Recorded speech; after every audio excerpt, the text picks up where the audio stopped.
Corruption poses a severe existential threat to our aspirations, and all agencies charged with preventing it must now be put on red alert. You must ask yourselves why corruption thrives in our midst despite the taxpayer footing the bills of many anti-corruption agencies. Research indicates that corruption undermines development and service delivery by diverting development resources to personal gain of a few individuals. Loss of tax revenue, increasing the cost of doing business, and therefore deterring investments, distorting public expenditure and allocation of talent, reducing economic efficiency, and slowing down administrative processes. All these drags and makes the implementation of government policies and programs a most odious, ineffective undertaking. I confidently speak to this because I have been a victim of this maleficence in the setting up of the office of the Prime. A key partner in the war against corruption in the parastatal sector is the Inspectorate of State Corporations. I am pleased to inform you that under its new domicile in the Office of the Prime Cabinet Secretary, the Inspectorate is undergoing a comprehensive revamp and rejuvenation to strengthen its capacity to take on corruption and misappropriation of funds in state corporations. This rejuvenation is not a symbolic posture or gesture. We mean business. The revamp is our firm declaration of commitment to upholding integrity, transparency, and accountability in state corporations. It is part of the assignment of my office to restore public trust in government institutions, even as we shape a culture of accountability. Under the provisions of the State Corporations Act, Cap 446 of the laws of Kenya, the Inspector General Corporations is vested with extensive powers that include the authority to call for and inspect all relevant records, documents, and premises of state corporations, as well as attend their meetings if necessary. Furthermore, the Inspector General Corporations possesses the authority to disallow unlawful expenditures and surcharge individuals responsible for unauthorized or negligent actions.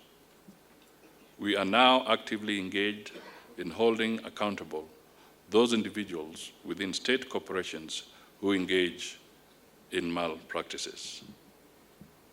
One of the most critical powers vested in the Inspector General is, of course, as I said, the authority to surcharge. Regrettably, because this authority has not been used for years, it has contributed to the inactivity of the State Corporations Appeals Tribunal. The tribunal has been non-functional due to the expiration of the tenures of the chairman and members. I am happy to announce that the tribunal will shortly be operationalized. In this regard, I assure the country that surcharges will soon be part of the arsenal of weapons in our war against corruption. Parliament should fast-track the Conflict of Interest Bill 2023. This is one particular area which has a significant impact on corruption that I am requesting the National Assembly to look into.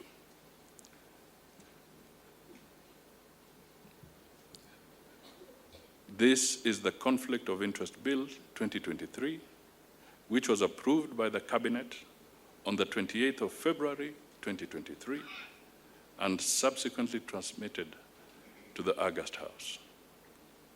The bill seeks to provide a framework for the management of conflict of interest on the part of state and public officers arising from the discharge of their official duties. It introduces strong legal safeguards against real, apparent, or potential conflict between the private interests of public servants on one hand and the public interests and their official duties on the other hand. Once enacted into law, it would mark the end of the era where public servants would subordinate their official duties to the private commercial interests. And the young people here gave a very apt demonstration of what this is all about.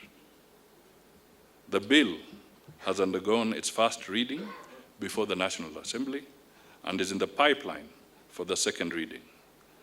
I humbly request that the House fast-tracks this.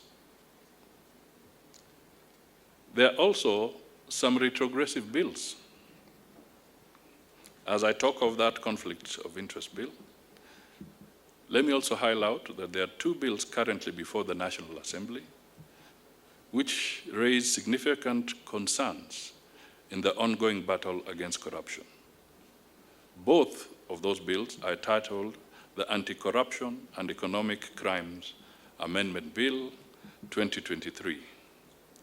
One is proposed by Honorable Peter Kaluma, and the other 6 amendments presented by Honorable Geoffrey Ruku.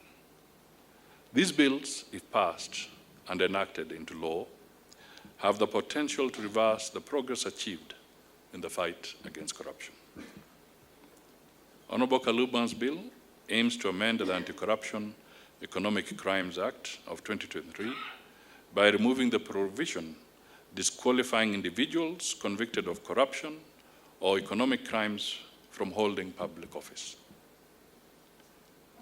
On the other hand, Ruku's bill seeks to decriminalize certain aspects of public procurement, property disposal, contract tendering, fund management, and expenditure.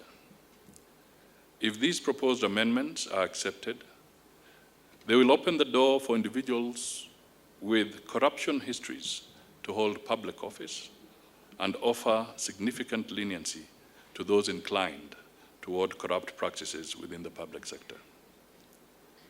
This is not to say I do not respect the independence of our government's branches.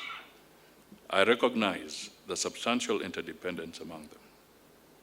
Therefore, I kindly request the 2 members of Parliament to consider withdrawing their bills. We must remember that we can only defeat corruption if we stand together in unity of purpose and effort. Do what you have to do now and tomorrow and the day after without any hesitation whatsoever, because you owe it to Kenyans, you owe it to the young people who are here. We must get them jobs, we must get them a better life, and we can only do that if we can slay the dragon of corruption. Thank you, and with those many remarks, may I now declare the EACC Strategic Plan of 2023-2028 officially launched. Asanteni sana.